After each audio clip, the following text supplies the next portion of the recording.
Hi, this is Mary with Keepunchin, and we are going to have our second episode of 2025 to close out the year. And we're going to have our special guest coming on, Miss Susie. And she has been a client, a student of Keepunchin for a couple years now. And I'm just so excited to have her today. And we're just going to go ahead and start. So, Miss Susie, it's nice to meet you. Welcome to Keepunchin, our podcast. I'm so excited to be here. All right. So a little bit how me and Susie met. I got an email one day from someone through my Keepunchin email account, and this person was asking about boxing classes and wanted to reach out. She wanted to have a free class, and I said, okay, let's do it. And then so I invited her over to a class. She worked out, and then we went on from there. So Susie, I just want to know, like, what made you want to start your journey? Your healthy journey. My healthy journey has been an ongoing process through the years. I was a heavier child growing up. And then through some events that went on through my life, I gained a lot of weight. I went through a pretty rough divorce. And then my son ended up getting COVID, and I lost him at 28 years of age.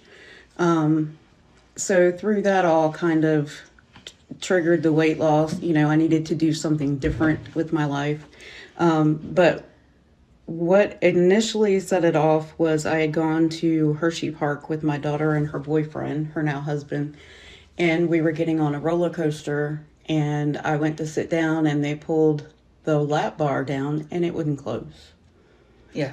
And I was okay with it, being a bigger person. It didn't really faze me. But when I stood up and looked at my daughter, she was just traumatized.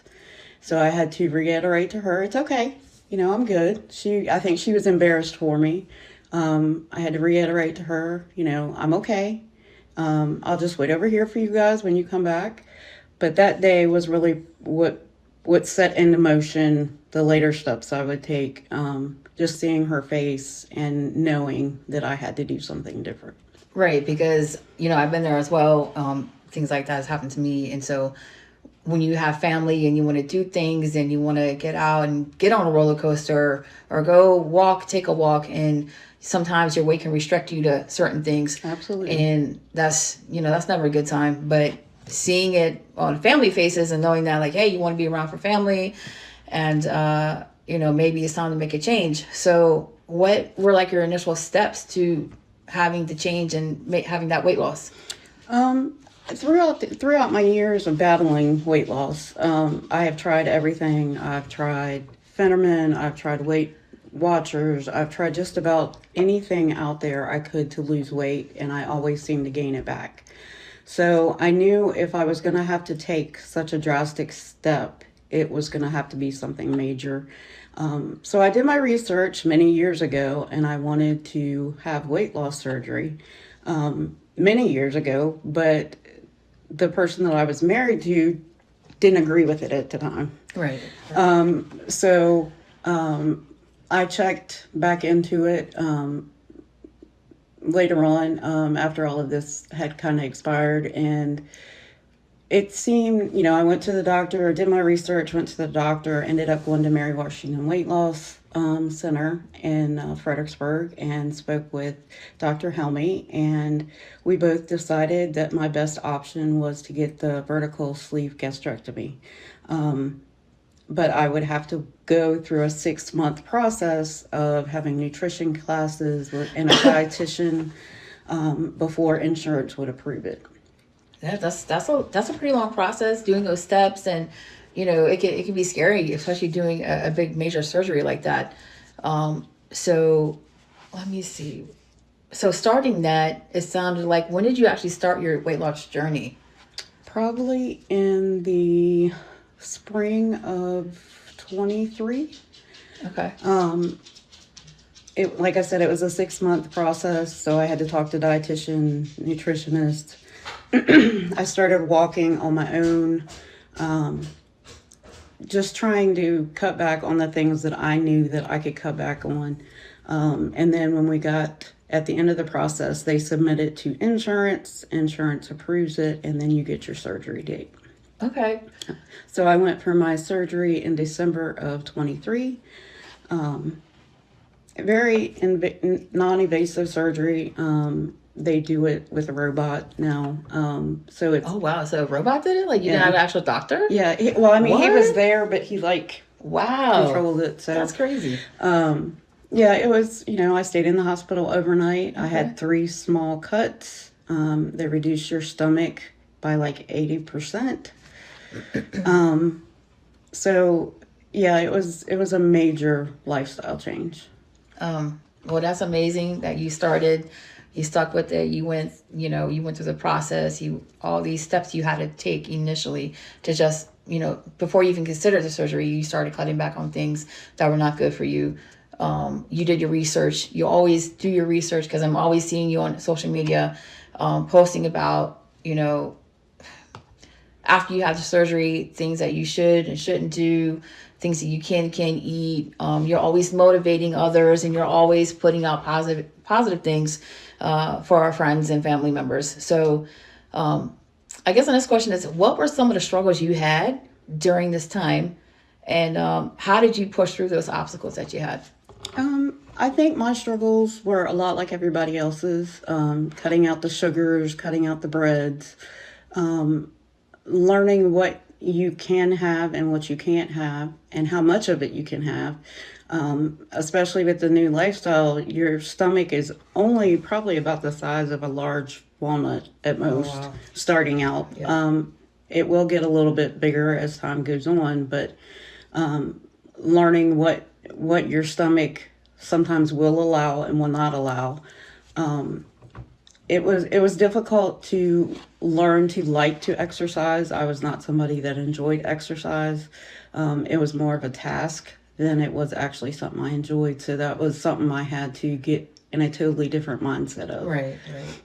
How do you feel about that now? Because I feel like now you do enjoy working out. I feel like you love to do the walks. You did that mud run this year, and that was a 5K, right? Yep.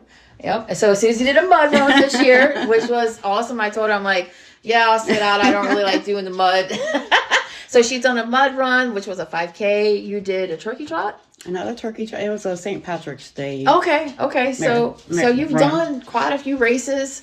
And that's a big goal. I mean, that's a big thing that you did, because for someone that didn't like to work out at all in 2025, like 2023, you weren't even in that place at all. But flash forward to 2025, you're now doing walks, you're doing 5Ks, you're doing boxing, you're doing circuit training, you're doing all these different things that you probably never thought about doing before, right?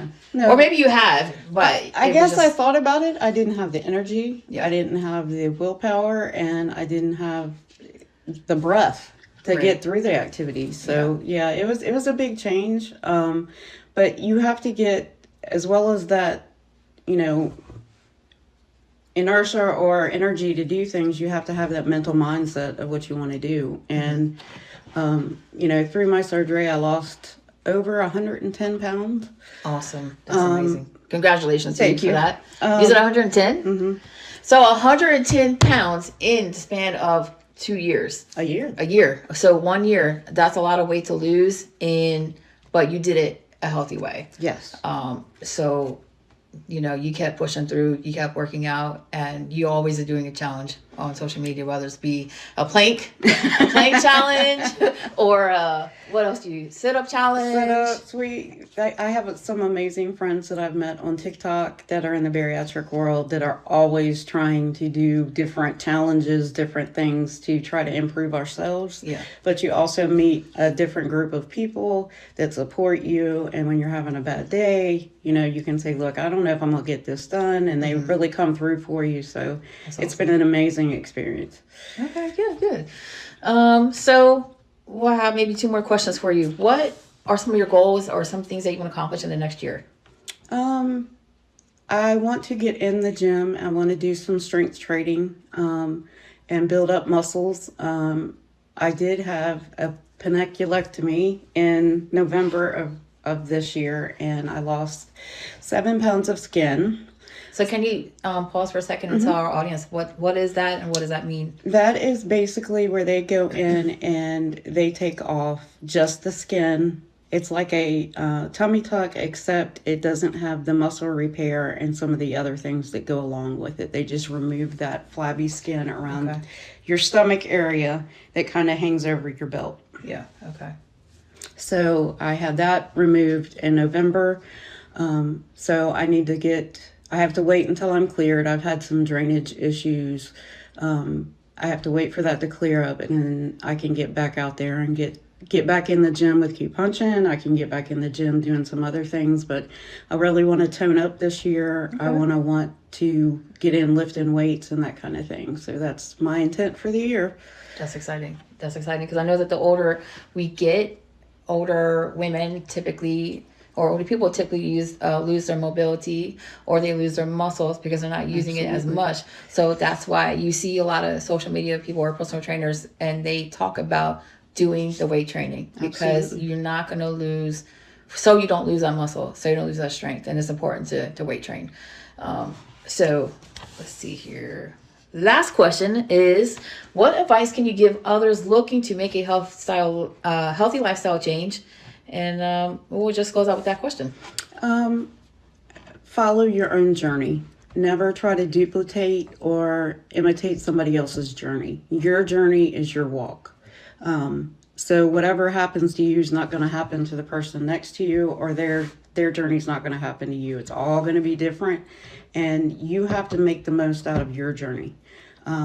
So as well as doing the exercise and all the other things that come with it, you have to have the mental aspect of it, because if you don't, your head's not in the game, your body's not going to follow. So you're saying it's more of a mental game?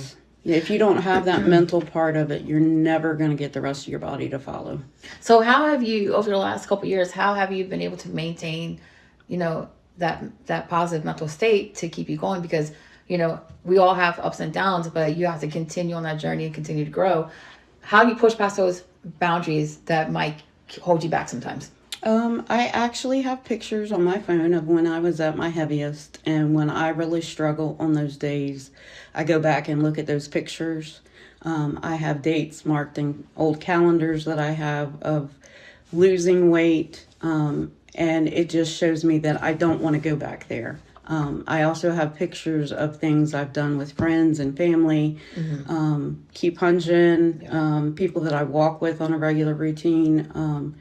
I have pictures up there of, and it just shows me I don't want to go back to what I was. Right. So those pictures are your accountability. That's Absolutely. what you're saying. So every time you want to have like a bad day, or you're going to stop, or so tip, advice, if you're having a bad day, or if you feel like you can't push forward, remind yourself, pull up that old picture, or pull out a new picture, like, oh man, I look good. I want to stay motivated. I want to keep going down this path. And, pictures are good. I agree. Absolutely. Accountability is good. So Susie, do you have anything else we'd like to share? I just want to thank you for everything you've done for me. I really welcome. enjoy Keepunchin and meeting all the powerful ladies that come into the gym. We appreciate you. I appreciate you a lot. You've been with us for a couple years. Always positive, good energy. Always loyal. Always shows up. Always has a good time. And I have nothing but good things to say about Susie. And I cannot wait to see what goes on in the future for you. I can't wait to see what's next. And only good things. So thank you for coming on our podcast. Thank you for having me. All right, Dee. I will close it out and see y'all next year. Woohoo! Bye.